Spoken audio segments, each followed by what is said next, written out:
thing that's helped me from moving to New York to pursuing a career in theater to becoming a full-time real estate investor has been persistence. Having that persistence and continuing to do things and not giving up is what will ultimately lead to success.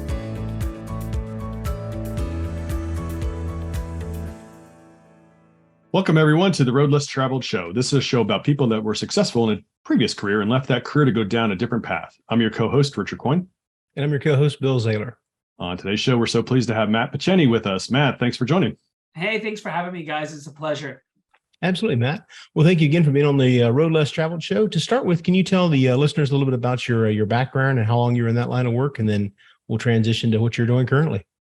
Well, I started off as an actor, actually. I graduated college. I grew up in Orlando, moved to New York City, went to a musical theater conservatory, graduated from there, was a professional actor for 5 years. That was a lot of fun. And I segued into digital marketing. It was a hobby of mine that became something that I was very interested in. And this was in the mid 90s, the heydays of the .com world. And I got involved in digital marketing and ended up having a career for over 18 years in digital marketing. During the last 10 years of that, I started doing real estate as a hobby, something that I enjoyed doing. And about 7 years ago, after doing it as a hobby for 10 years, I transitioned to do real estate full-time. So right now I'm a full-time real estate investor. And just like you guys, I syndicate some deals too. Mm-hmm. Excellent. What do you typically look at? What's your focus in the syndication side? Multifamily. Okay. Excellent. Yeah. And what areas do you focus on country-wise, geographically? Yeah, we really like the South. Mm-hmm. Looking mainly in Texas. We've done some properties in Missouri and in Kansas, but really are focused mainly on Texas. Oh, great. Yeah. A lot of good growth story there as far as, job growth, population growth, everything in Texas. Yeah. All the things that we look for, right? All those metrics that make a location something that's one that you might do well with. Excellent. And you can't underestimate those fundamentals in terms of the ability for a property to do well. You got to have a strong criteria. Look for the job growth, the population growth, and landlord-friendly markets. Again, Texas is a great market, and as are many others of the other states in the South. So, that's great. Honestly, I'm not familiar with Kansas or Missouri, but again, definitely I know Texas is great, as well as the states that we primarily operate in. So. Excellent. Good. So, Matt, if you would think back to your, maybe it was to your acting days or to perhaps in your digital marketing days, is there a funny story you can share along the way that kind of, made you scratch your head? Why am I doing this? I got to do something else. Oh, well, I think everybody scratches their head every day if you're an actor. It's not an easy career. It's not an easy career path. And it's the type of thing where, I think a lot of people are often asking themselves, why am I doing this? The answer, I think, for most people is the passion, right? The drive, the want to do that, the love, the desire. But it's not the most lucrative job. And it's the only job that I know of where you can do a phenomenal job and be the top in the business and be out of work the next day. Yeah. You can be in a show, win a Tony Award, for being the best performer in all of Broadway, and the next day your show could close if the show itself isn't doing well, right? So it's a difficult business to have a career in. And there are people who do it, and that's great. But especially as a performer, I think there's a lot of luck that's involved beyond talent. You have to be talented, but I think there is a certain amount of luck being in the right place at the right time, right? To have a career. And you certainly picked a cheap place to live while you're doing that. Oh yeah, sure. New York City, anybody can live there. Low cost of living. Yeah. One of it, of course, it's cheap. Yeah. Sure. Well, awesome. Yeah. Well, Mel, what was the deciding factor as you went from, obviously the most recent one you transitioned from was the digital marketing. So from digital marketing, you said you got into the real estate kind of on the side as you're going in, and after 10 years, you decided to go full time. Was it just over time building up enough familiarity with it, or was there an inflection point that you decided this is the time to go and you have a reason for your why, or how did you make that Well, transition? Yeah.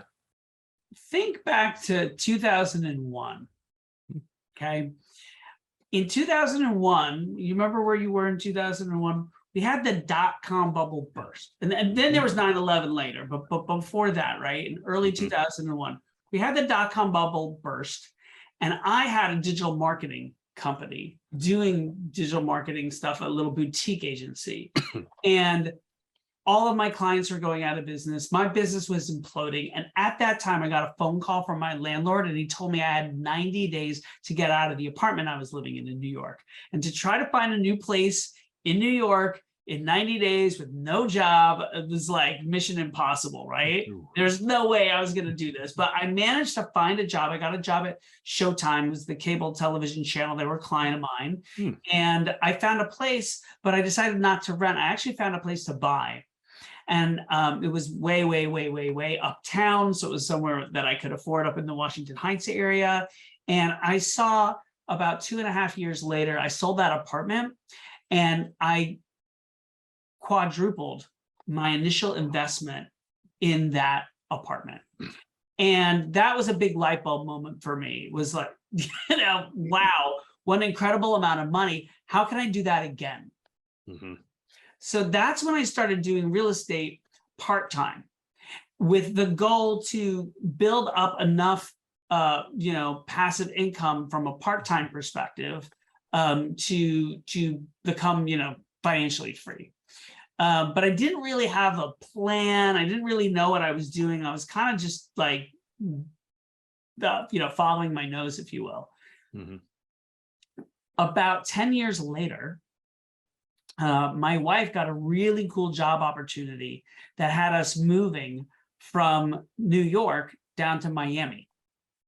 When we made that transition, I initially thought I would do digital marketing down in Miami. I found the market to be very different down there, much smaller agencies. I didn't have a lot of connections there. And I was burned out from doing agency work for 18 years. And I saw that as an opportunity for me to go ahead and do the real estate stuff that I had been doing on the side part-time, but go ahead full force, dive in head first into doing real estate full-time. And so that was sort of that inflection point for me, was with that move, with that transition. I have a book that I wrote. I go into detail in the book about sort of my whole thought process and what was going on in my life at that time.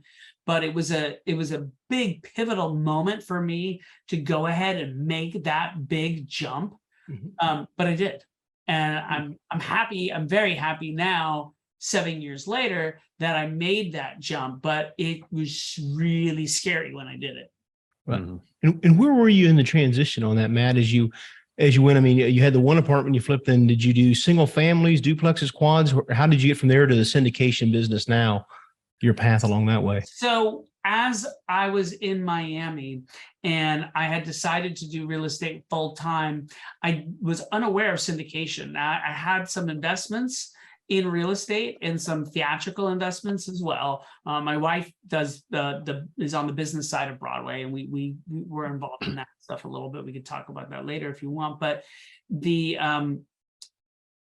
I had those investments, but I did not know about syndication. That's when I first learned about syndication, and that was a big moment for me, because I had always wanted to go bigger and scale up my real estate. But I just thought I needed some. Did you ever see the movie Brewster's Millions? Yeah. With Richard Pryor, and it's like some great uncle or something dies and leaves him $30 million. Like, that's what I thought I needed. Like, if I don't have some rich relative I don't know about who's going to die and leave me millions of dollars, how do I do this? How do I buy? I wasn't even thinking about 100 units at the time. How do I buy a 10-unit property?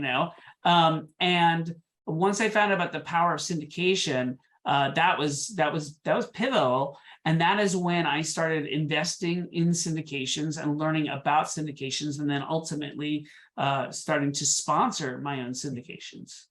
That's great. Yeah. And we hear that a lot, like a kind of a path. A lot of people will get into the limited partner side of it and they kind of learn through, through the different sponsors and either co-GP or then go full GP kind of a transition. It seems like a good path, a way to learn the ropes as you're going and get some passive income and see some different ways of operating in different geographical areas too, to learn about them.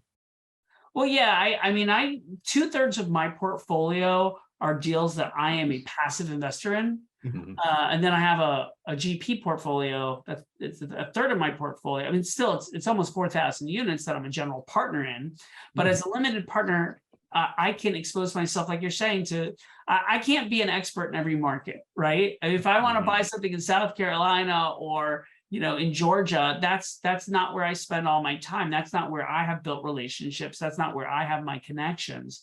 So if I can partner with you guys or somebody else, whoever's doing that, if it's someone that I know and that I like and that I can trust, and I mean, that's really the most important thing, is being able to really vet the people and also vet the deal. But if it works out, which a lot of times it doesn't, but if it works out, and it's a good deal and it's a good person and it's a good partnership, then why wouldn't I, sort of leverage their experience and their connections, go ahead and invest passively in their deal. And hopefully if the deal goes well, just sit back and collect checks, right? Without doing any of the hard work. I do a lot of hard work on my deals and focus on those, but if I can deploy capital, like you said, in other geographies with different operators, it just gives me a bit of diversity in my portfolio.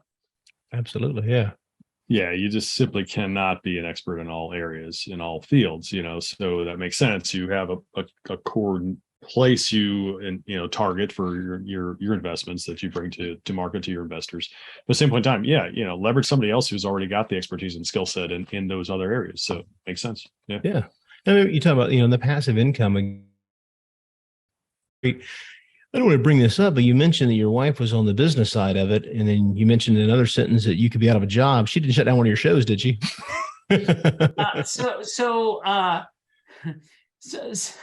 Sorry, I didn't quite get the question. Your audio cut out. Oh, I'm sorry. Yeah, when you said that your wife was in the business side of Broadway, and then there's other sentence you said you could lose one of your jobs even if you just won the Tony. She didn't shut down one of your shows, did you? Oh no.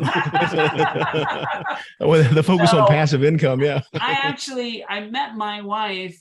We actually just celebrated our 10th wedding anniversary. We've been dating for about a year and a half before. So I met my wife about 11, 12 years ago, and I've been out of the acting business for like 25 years. I haven't really been involved as a performer. So I didn't know my wife during that time. Interestingly enough, I'm a little bit older than her. And one of the shows that I was doing, she was actually an intern at that theater. And so we were both there. I never met her. I didn't know her back then, but we both happened to be at the same place at the same time, like a long time ago. So that's kind of funny. But once I met her, I had not been an actor for quite some time. All right, I just want to make sure. That's a crazy small world. It really is. So again, first, congrats on your 4X on that house that you did. Oh my gosh, talk about buying rights. Wow, that's incredible.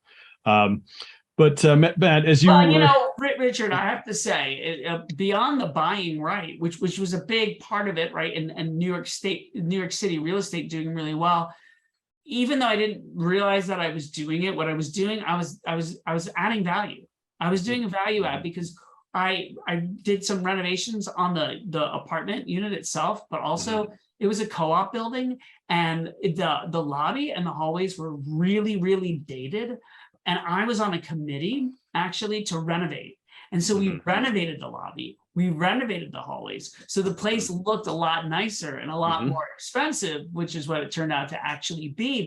But back then, I mean, just kind of by luck, I did a value add and created some of that appreciation through the work.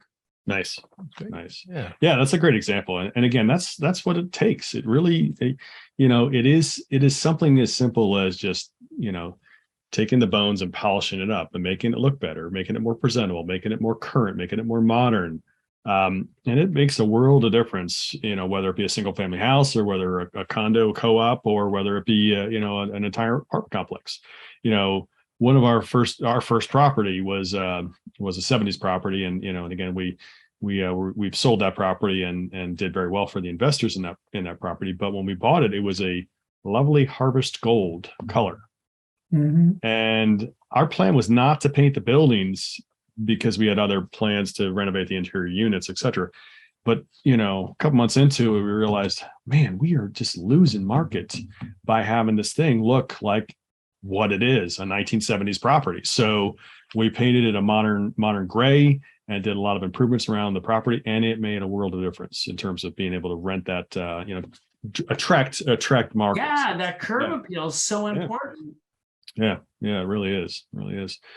So Matt, as you were really shifting into high gear in your real estate business and things like that, in the early days, were there some obstacles you had to overcome?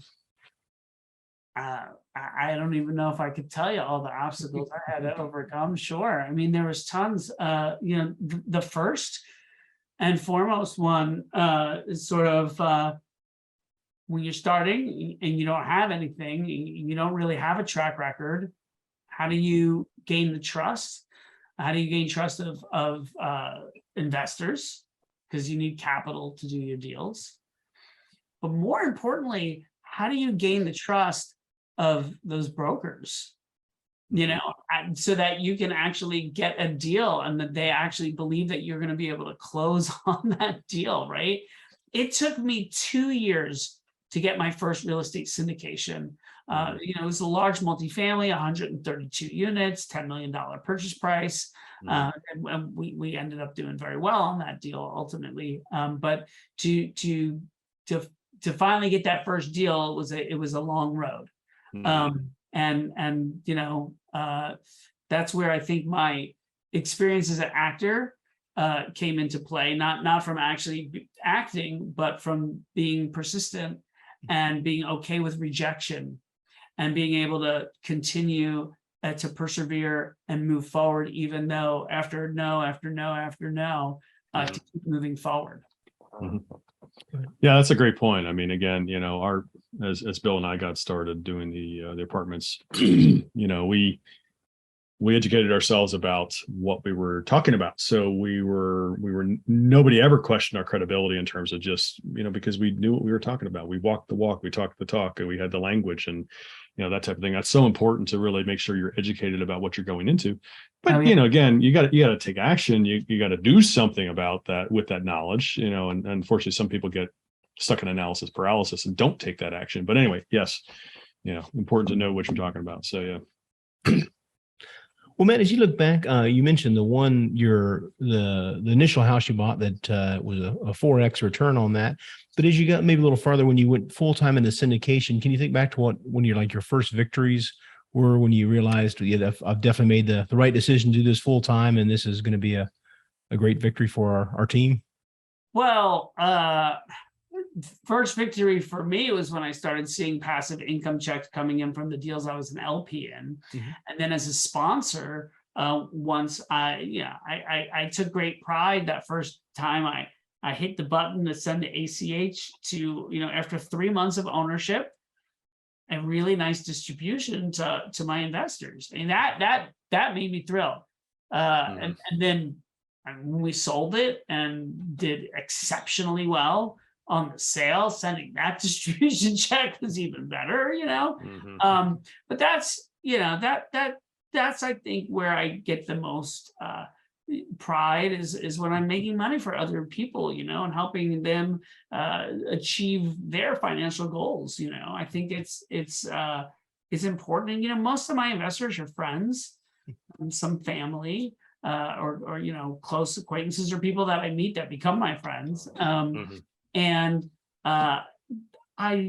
makes me feel good to help them out. And I invest in my own deals too. So I help myself out, and I think it's good. And the work that we do at the properties help out the staff there and also the residents of the communities. Mm-hmm. All of my deals are approached with a win-win ethos. It's very important to me, something I talk about all the time and talk about in the book, and trying to, revitalize and elevate these multifamily communities that have been neglected and bring back services. And I believe that you can do well by doing good, and that the bottom line can be about more than just money.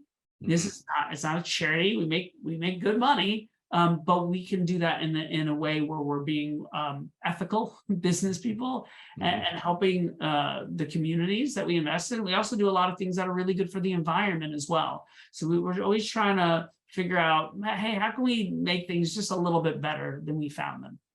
Yeah, That's great. Yeah. excellent. Good. So Matt, perhaps in your syndication world, something in the past recent years, is there something funny that you can share that happened to you along the way? Something funny. I mean, it's always interesting seeing the way that people live. So there are some interesting things you might find. Often when we're acquiring a property, we'll walk into all of the units. I saw one unit that had all these like porcelain masks like everywhere. It was like a museum. It was bizarre. It was cool. They were cool, like art, like in every room, like it was bizarre. I went into one that this guy had a monitor lizard. Do you know what a monitor lizard is? I didn't know what one was either, but it's about 4 or 5 feet large. And the guy had built like a house in his living room. Like there was like a shed, like instead of a living room, there's the room, but no couch or anything. There was like a shed, it was like a little mini house, and there was lights in it, like I guess, heating lamps of some sort, because I guess the lizard lives in a very hot climate. And so the lizard like lived inside this like house thing. And I had been told that he puts him on a leash and like walks him around the complex. And then we walked into some of the other rooms, and the guy had this room that was filled with snakes. And I'm not talking little, he had like a 9-foot albino python, like 7-8 feet, like snakes in these cages, and it was really kind of crazy. So those are some like interesting. And then the other thing at that complex, there was 2 separate people who happen to have tarantulas. I'd never seen a tarantula in real life, but they had like tarantulas in, like a aquarium that you might put a fish in. They just had like with tarantulas. So When you acquired the property, did you up your pest control budget? No. We didn't. We did check in with the local authorities on making sure that everything was okay. I had concern, like, what if one of those snakes gets out? But everything was fine on the up and up.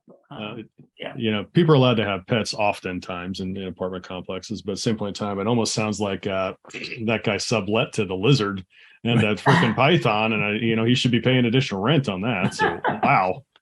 Well, a lot of times we'll charge pet rent. Yeah. So Wow.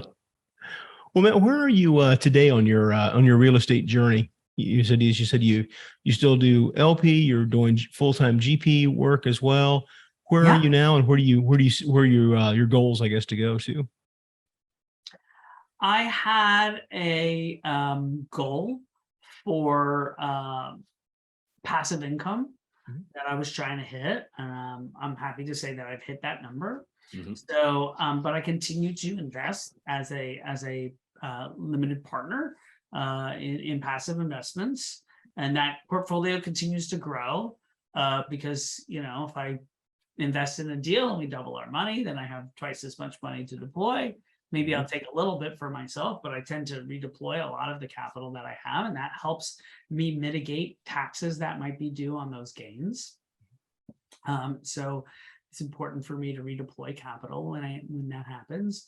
And then, from a general partner perspective, I just want to continue providing good opportunities to my investors and look for communities where I can make improvements, make change, make positive change. And I don't have any specific goals in terms of metrics that I want to hit. I don't know that I'd ever want to do more than, say, 3 or 4 deals per year, which is about what I'm doing right now, because I think that might be growing too fast for me. I don't have a desire to create a super large I have employees, but I don't want 80 employees in some big office and own a gazillion doors or anything like that. I mean, I feel like I've got a pretty sizable portfolio. We're getting close to $500 million in assets under management in terms of the value, the value of the properties, right? So it's almost 4,000 doors. So it's a good operation. And I built it, I'd say, somewhat modestly over time. And I'd like to continue to see it grow over time. But we're also disposing of assets, right? We have a deal we're about to sell in a couple of weeks. So when those, it's sort of like planting a garden, right? And certain things become ripe at certain times, and when it's ripe, it's time to harvest that. Sometimes things are gonna, need to grow longer. What is that? Like an apple tree? If you plant an apple tree, doesn't it take like 5 or 6 years before it starts bearing fruit? But then you can, plant, I don't know, a cucumber plant or tomato plant, and in 6 months or so, you'll have some fruit. So it just sort of depends on the project. But I don't have any. I wouldn't say any lofty goals. I am a goal setter, and I set specific goals for myself on a yearly basis. But I don't have any sort of like ultimate master plan. Good. Okay. Well, good. Yeah. So Matt, you mentioned you believe in giving back in terms of just things you do for the property and the perhaps the environment, if you can make a positive impact there as well.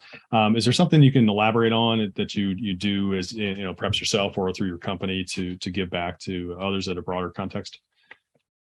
Well, besides that, the work that we're doing at the properties, which is pretty significant. We do a lot of things there, and I could delve more into that if you'd like. I do other things. We do a lot of charitable contributions. When we were in Boston, I was even more so involved in a organization called Caritas Communities that's all looking to end homelessness. And what they do, they provide permanent housing for people who are having a problem. There's some people who have substance abuse issues, or women who were in difficult situations, or maybe there was some abuse, veterans back and things like that, and providing them with permanent housing, which I think is really important.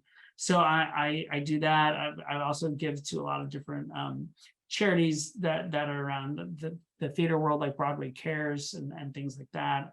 Nice. And so I think those are important things to do. But I do think that the most significant work I do is at those communities, working with residents, even before COVID, but especially during COVID, not throwing people out of their homes, but actually figuring out ways for them to stay in them. I think that's super important. And we do a bunch of really great things for our residents, like throughout the year. We have a calendar of events, and we'll do different things: face painting, ice cream parties. For Thanksgiving, we give away some turkeys, things of that nature that really make the residents feel appreciated. And because they're very important to us, right?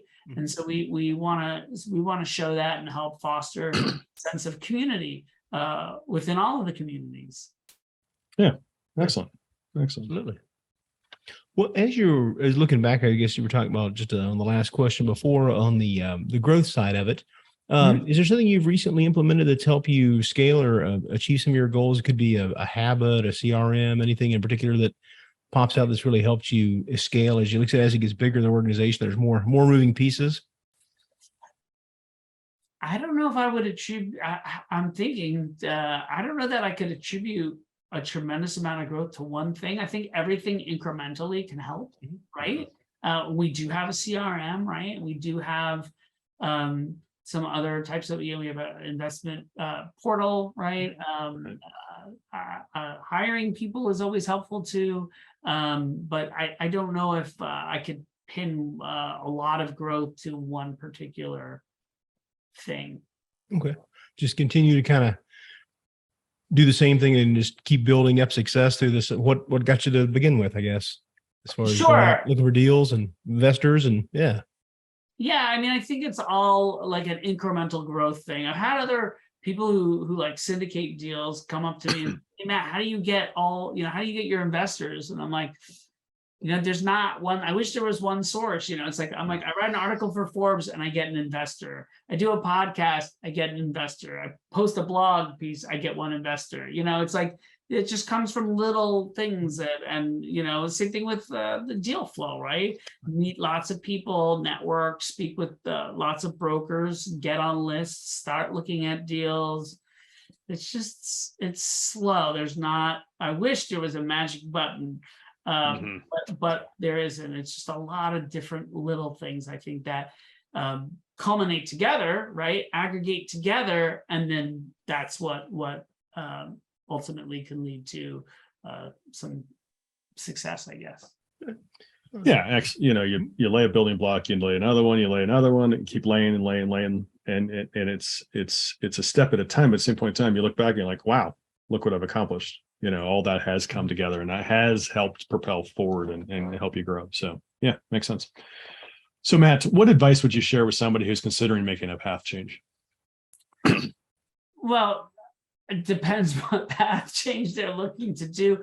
But the thing that's helped me, from moving to New York to pursuing a career in theater to moving into digital marketing to becoming a full-time real estate investor, has been persistence. And I talked about that earlier. I mean, that's really pivotal things. One of the keystone concepts I talk about in my book. Having that persistence and continuing to do things and not giving up is what will ultimately lead to success. Yeah, well said.